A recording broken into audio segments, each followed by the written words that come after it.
Welcome to Fireside Nets with Spen and Nick, brought to you by Empire Sports Media. It is October 4th, 2022. And Nick, not only are the Brooklyn Nets back, but so are you and me, man. Where are we back from? Well, we didn't record last week. We've been recording sporadically together throughout the summer. You've been busy. I've been busy. We're not going to get into our personal lives in this episode because what matters is that we're reunited and it feels so good. I don't feel the same way.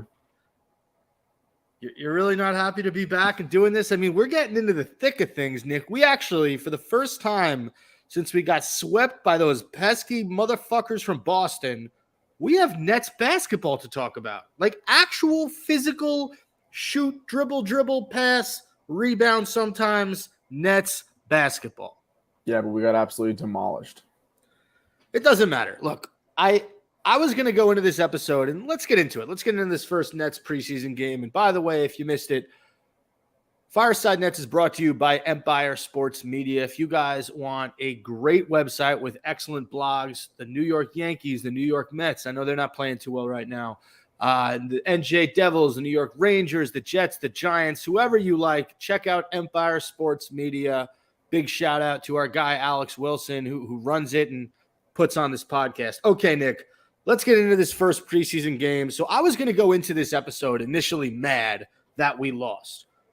You know, we lost the game 127-108. I hate losing. Preseason, exhibition, championship, whatever the significance of the game, I do not like losing. I think you can agree with me. Yeah, I like winning because I'm a winner. Sometimes. But then I thought... I named the movie. I will win. I am a winner, and I will win. Is that Remember the Titans? It is. Wow, that was a good Denzel, right? It was not a good Denzel. I could tell it was Denzel because of how bad the impression was. I don't scratch my head unless it itches. I don't dance unless I hear music, and I will not be intimidated. You motherfuckers are going to be playing basketball in Pelican Bay. That's my Denzel. Okay. That was it. That sounded like Jay Farrow doing Denzel. I'll take it.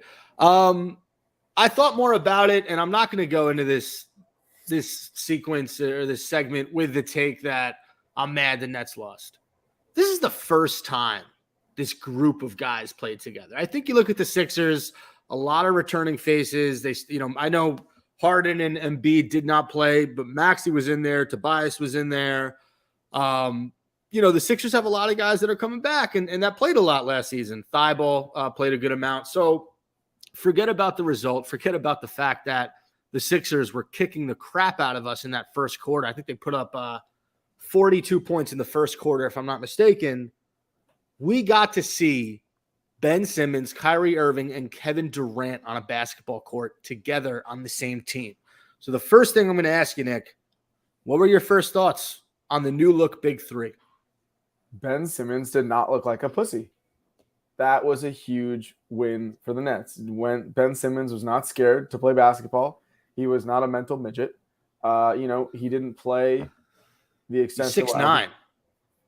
I said a mental midget, not a physical midget. Okay, well, I mean, regardless, like, what are you mentally going at the guy for? And he's 6'11". Is he? No, he's not 6'11". Yeah. Ben Simmons, look it up. He's 6'11". I don't think anyway, he's 6'11". He got 6'5" and 4 in 19 minutes. They didn't play much the second half. He looked good. He had some nice cuts to the hoop. Kyrie found him for a nice dunk. He had a couple other nice plays. He was making some decent passes. He looked like he was ready to play basketball. I saw a quote from Kyrie Irving a couple days ago that said, he's with it. We all believe in this guy. He's mentally there. He's ready to go. So I paraphrased, of course. But that was the best sign for me. I'm not worried about Kyrie skill-wise. I like that you're drinking wine right now. I'm not worried about Kevin Durant skill-wise. I look for the things that we need, gaps we need to fill, right? Ben Simmons, huge gap we need to fill. Guys coming off the bench and doing their part. We'll get to Edward Sumner. Is it Edmund or Edward? Edmund Sumner? Edmund Sumner. Edmund Sumner we'll get to. Let's learn how to say the names of the players that play for the team that we root for, please. Bro, you can't even pronounce words correctly. Anyway, he is 6'11", by the way, Ben Simmons. Yeah.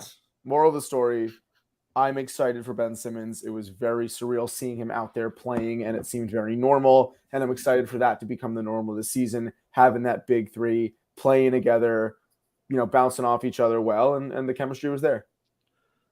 Yeah, I think a lot of the quotes from this game were telling. First of all, we saw glimpses of what could be a really cool dynamic between Kevin Durant, Ben Simmons, and Kyrie Irving. And we talked about this all offseason.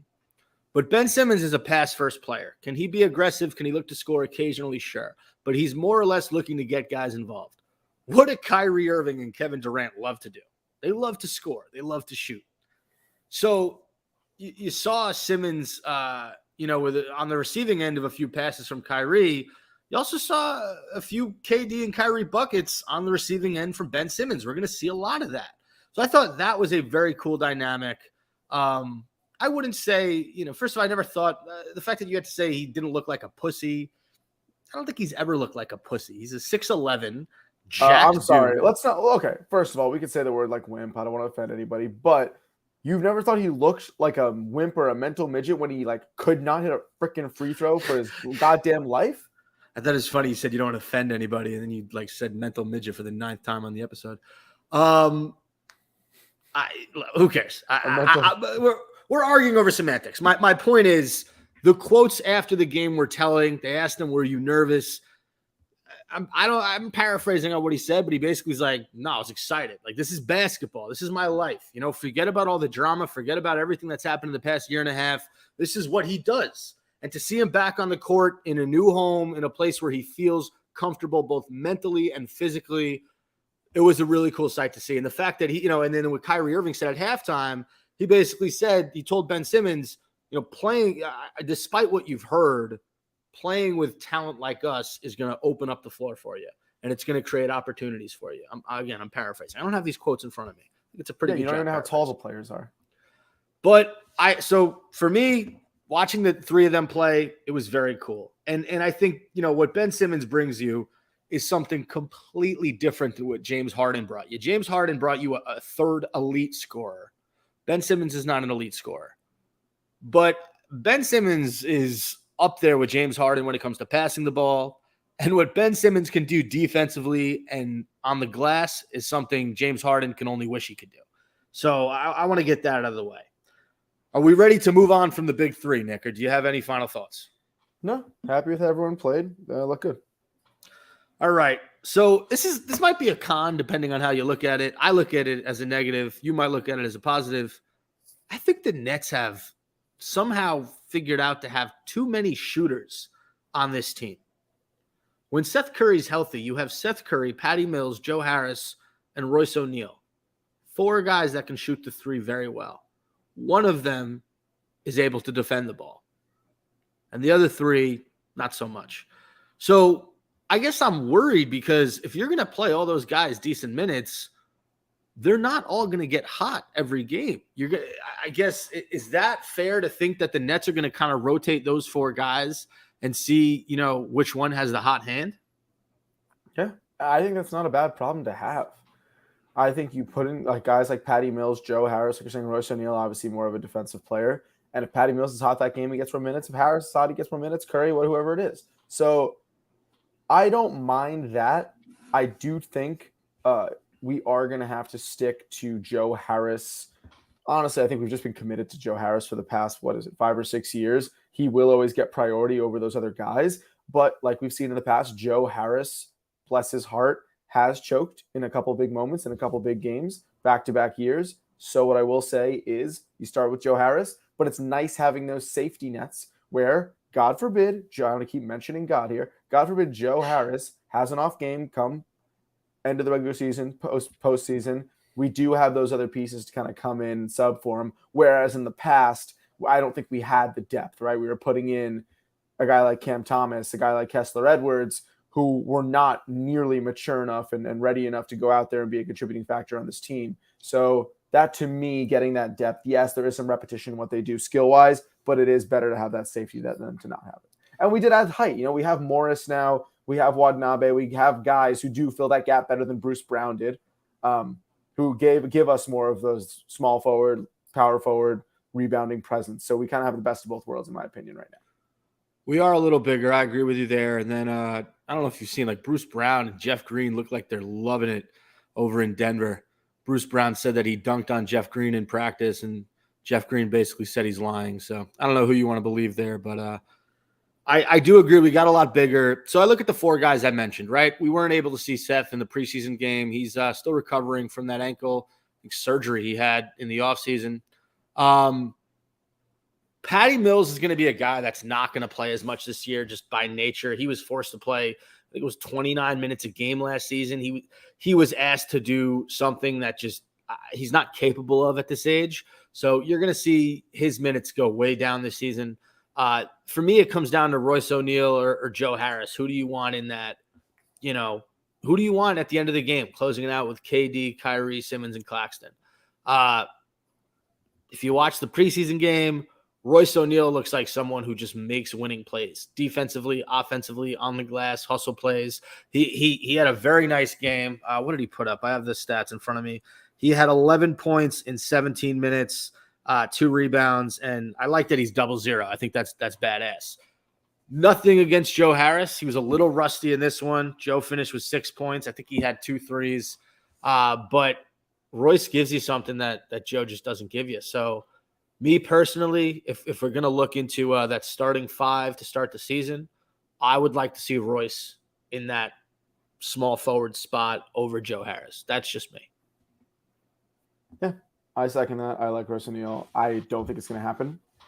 But listen, it's tough. We have so many offensive weapons.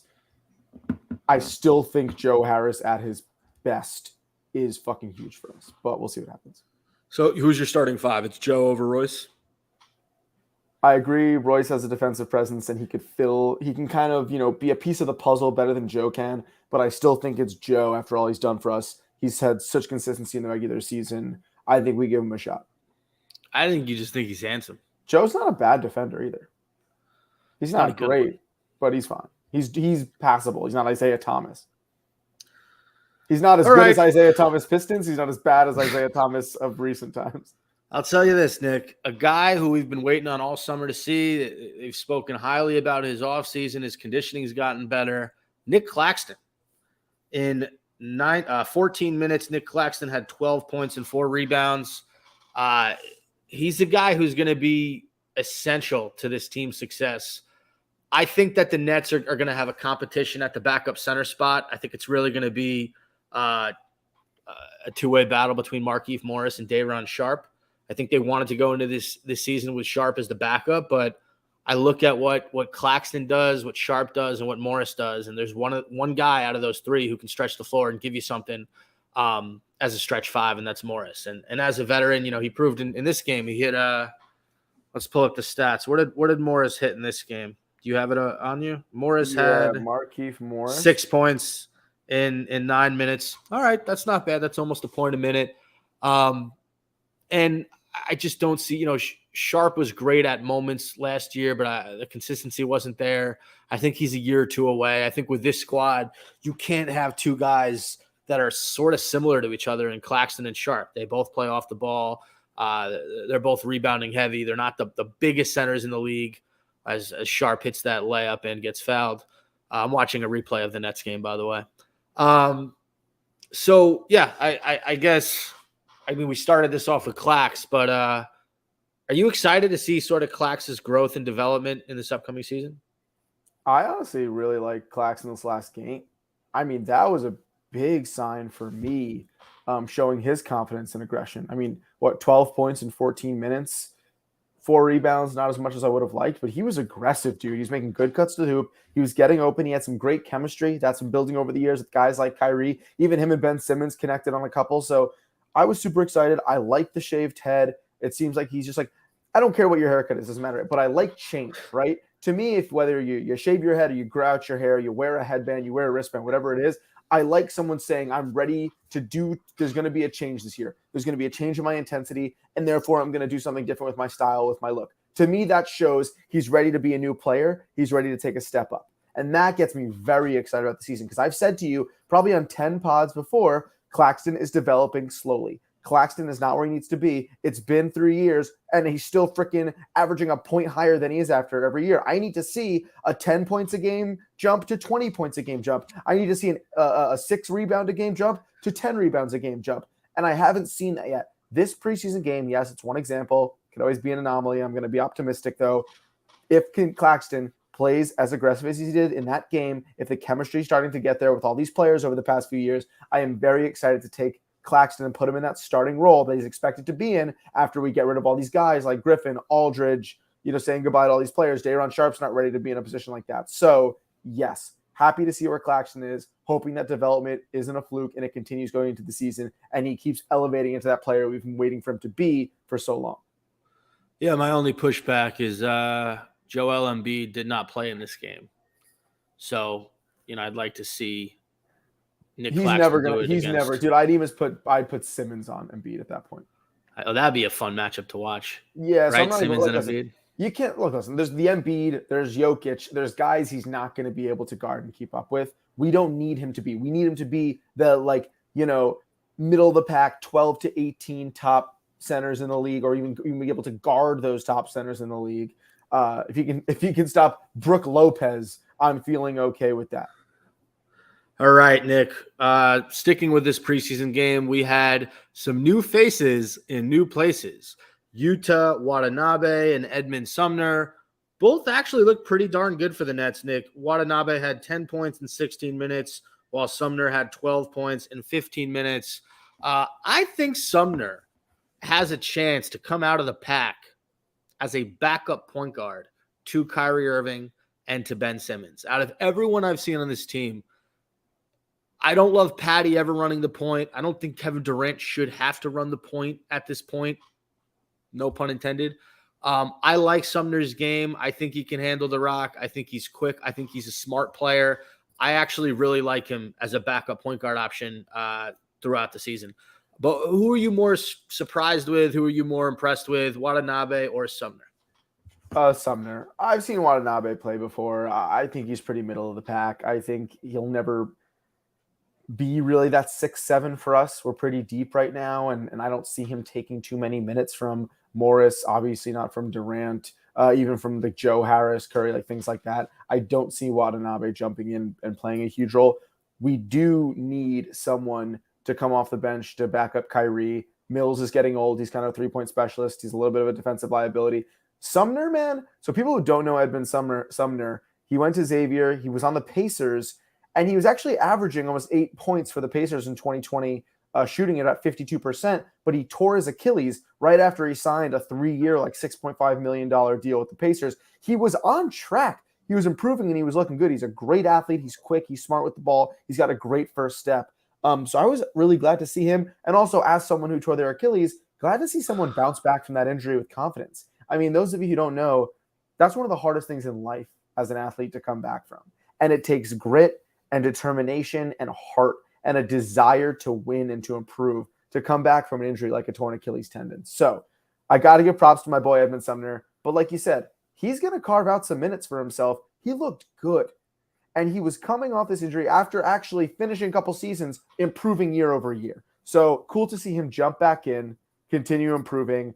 To a little low-key, might be one of the biggest booms. I know boom or bust, those fantasy football lovers out there get that terminology. But he might be a big boom this year if he keeps playing like he did last night. Yeah, you'll love to see it from the new guy. By the way, breaking news, we're not a baseball podcast.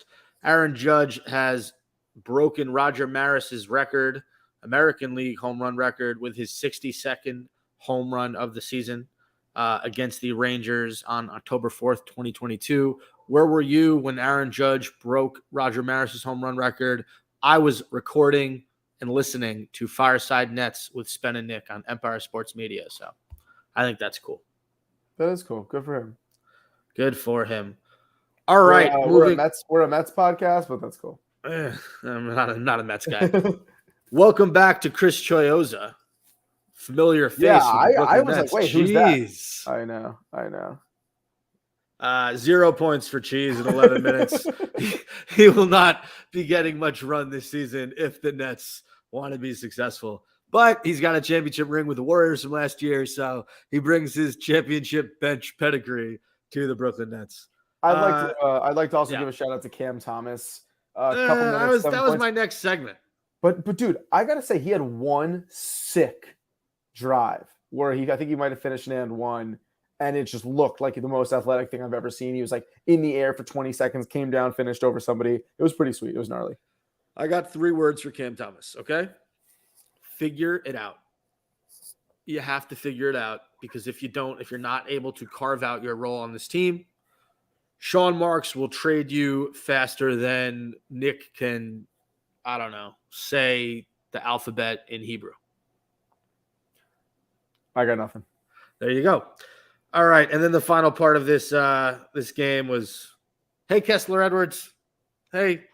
And they kept referencing him like he played 42 games last year due to all these injuries. Sorry, bud. Don't think you're going to get much run this season, but thanks for last season. We appreciate it. I'd like to add a segment when we do games called Shooting Out Dak Credit. And I'd like to shoot out some credit to you like that one? Shooting out Dak Credit. I like it. I'd like to give out credit to I'd like to shoot out some credit to Tyrese Maxi. Let's give credit where credit is shooted out. 20 points in 14 minutes. I think at one point he had 14 points in the first 9 minutes of the game in the first quarter. Like their first 8 after. I think, yeah. And he just looked good, bro. I mean, talk about development and improvement. Tyrese Maxi within like 2 years has gone from being like an up-and-coming youngster who's like pretty good, almost like a poor man's Ja Morant, to now just like dominating the floor. He's confident shooting. That was a big push for him to get better at three-point shooting, something he did over the offseason. I know he put a big focus on that. It showed. He was stroking it. He was driving. He's a fast dude, man. So I got to shoot out that credit to Tyrese Maxi on the Philadelphia 76ers. We're a Nets podcast, but as a basketball lover, you got to love seeing a guy just improve year over year and become a stud. Yeah, there were 2 guys that stood out to me in this game, and the first one obviously was Tyrese Maxi. He's the fastest player on the court in 99% of the games he plays. He is one fast dude. I'll ask you this. This is a tricky question, but if you're drafting, right? If the NBA, what's it called in Madden when you reset the rosters and you just redraft in the season? There's a name to it. I forget. Anyway, yeah, that's what I used to do in NBA. Anyway, would you draft Tyrese Maxi or Ben Simmons first? Oh, right now, I'd still have to go Ben Simmons. Okay. I mean, it's an interesting question, right? Because I look at the big 3 for each team. As was that David? Oh no, that's Alondas Williams. I think he makes a really acrobatic layup with about 6 seconds left. What were we just talking about? We're talking about Ben Simmons or Tyrese Maxi. And I'll tell you why I take Ben Simmons. Right now, Tyrese Maxi is a better player than Ben Simmons. He's more polished. He's more confident. He's a better scorer. You can't say he's a better defender. You can't say he's a better rebounder. You can't say he's a better passer. Maybe right now their passing is comparable because Tyrese Maxi is becoming more and more of a true guard. With that said, they don't make players like Ben Simmons. They don't build 6'11" guards that could defend a point guard and defend a center, who could rebound and who could pass like Jason Kidd during some years. So because of Ben Simmons' upside, now I know all the haters out there, oh, we've given him like 4 years. He's still 5 years. He doesn't have the upside. He chokes under pressure. He can't hit a free throw. He's a terrible shooter. He's afraid to shoot. I get that, dude. The guy's still what, if I'm not mistaken, 25 or 26? He's young. How old's Ben Simmons? I'm just going to click on his name real fast. Ben Simmons is 26 years old. He still has superstar potential, okay? He might hit his prime by 29. That's fine. But to me, the Tyrese Maxi type player, you have guys like De'Aaron Fox. You have guys like Ja Morant, which is kind of the absolute elite style of scoring dominant point guard. They are players that come around like that. There are not players that come around to me like Ben Simmons, who can be that huge, do all the things a big man can do and all the things a guard can do. I mean, the only player right now, back in the day, Magic Johnson was a similar player who can do a little bit of everything and was big enough to sub in and play a big man when he needed to. I almost want to say Jokic. He's not really a guard, Jokic, obviously, at all. You wouldn't put him point guard, but he can dribble. He could pass like no other big man ever could. So these are types of players that you could literally name. I just named 3 on the palm of my hand because they don't come around often. That's why, to me, Simmons is the guy right now over Maxi still. Simmons had that beautiful behind the head pass to Nick Claxton for the breakaway dunk. I thought that was probably his prettiest play of the game. Here, I look at the big 3 for each team, and I think Kevin Durant and Joel Embiid sort of equal each other out. They're sort of they have the same impact on the game. Kyrie Irving and James Harden kind of have the same impact of the game, I think, at this point in their careers. Harden more with facilitating, Irving more with scoring. So then I look at Ben Simmons and Tyrese Maxey, and I say, which one is better? And if you're going to go off last season, one played, one didn't. Maxey was absolutely electric last season. He could have made the all-star team. But I agree with you in terms of intangibles, in terms of what their, I guess, peak superstar elite status is. I do think Simmons' ceiling is higher than Tyrese Maxey's at this point. I just think it's an interesting conversation. And then the other guy that I sort of respect the Sixers for going out and getting is Montrezl Harrell. Really good backup center option to Dwight Howard. He absolutely sunned Day'Ron Sharpe when they were on the court together. Would have liked the Nets to get someone like Harrell. Obviously, we decided to go the stretch 5 route with the Morris acquisition. So that's cool, I guess. And quick shout out. Are we ready to move on from the preseason game? I had a nice shout out. Yeah, hit your shout out, bro. Obviously, the Celtics have had some off the court controversies this offseason with the Ime Udoka stuff. But shout out to Blake Griffin for finding a home in Boston. I think his style of play fits in exactly with what the Celtics try to do each season. They're a tough, gritty basketball team, and that literally is the definition of Blake's game at this point in his career. So loved what he gave the Nets while he was here. There are people that think if he played last postseason, maybe the results would have been different if he played a little bit more. But shout out to Blake Griffin. Nothing but love from this Nets fan. Absolutely. I love Blake Griffin. I'm happy to see him succeed. All right. Sticking with the shout-out narrative. Shout-out to recurring guest Chris Mulholland. Chris is a gentleman that I've played basketball with. I've shared slices of pizza with. And we're shouting out Chris Nick because Chris got a new job at Sports Illustrated covering the Brooklyn Nets. He has joined Sports Illustrated's Fan Nation inside the Nets to cover the Brooklyn Nets. He'll still be contributing to Nets Daily, which is where he's written the last few years. But shout out to Chris on his new gig. That is awesome news. We absolutely love it when a recurring guest of the show gets an opportunity like that. Happy to hear it. Happy to see it. Happy to believe it. All right. We're not even going to talk about Media Day. That was last week's Nets content. I thought it was actually therapeutic to hear Kyrie, KD, Simmons talk about everything. It was refreshing from a fan's perspective to not hear reports and hear it come from their mouths. But we're not going to dwell on that. We're into the season now. We already had a preseason basketball game played. So to pretty much close out the season, Nick, the episode, season's just beginning. It's late on a Tuesday night. I've had some wine. What are our September goals for life and for the Brooklyn Nets? And when I say September, I misspoke. I meant what are our goals for the fall, our goals for October, for the Nets, and for life? I don't understand what you're asking me. So for me, my goal is to go to at least 2 games from now until December. That's my goal for the Nets. And my goal for life is to watch the Nets win as much as possible. So the life goal also has to do with the Nets. It doesn't. That's just my life goal. I'm a really big Nets fan.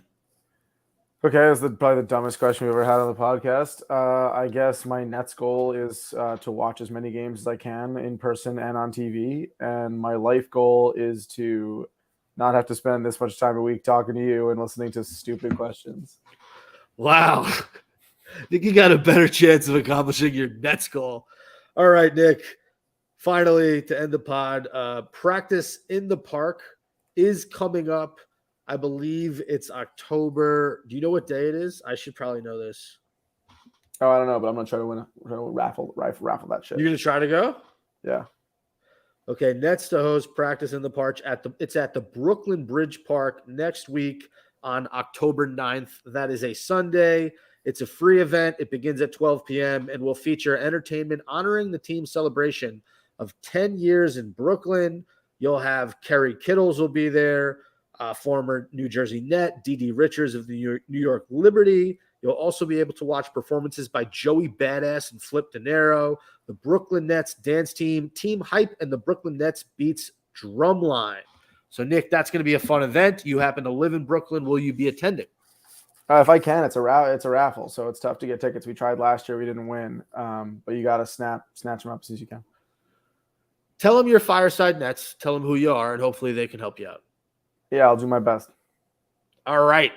That does it for this week's episode. Nick, it felt good to be back hosting with you. Very excited for this Nets team. Glad we got to talk about their preseason game. But we got to close out the pod. Do you have any final words for our beautiful, intelligent, charismatic, attractive listeners out there? I mean, if that's the case, I hope we can meet them soon.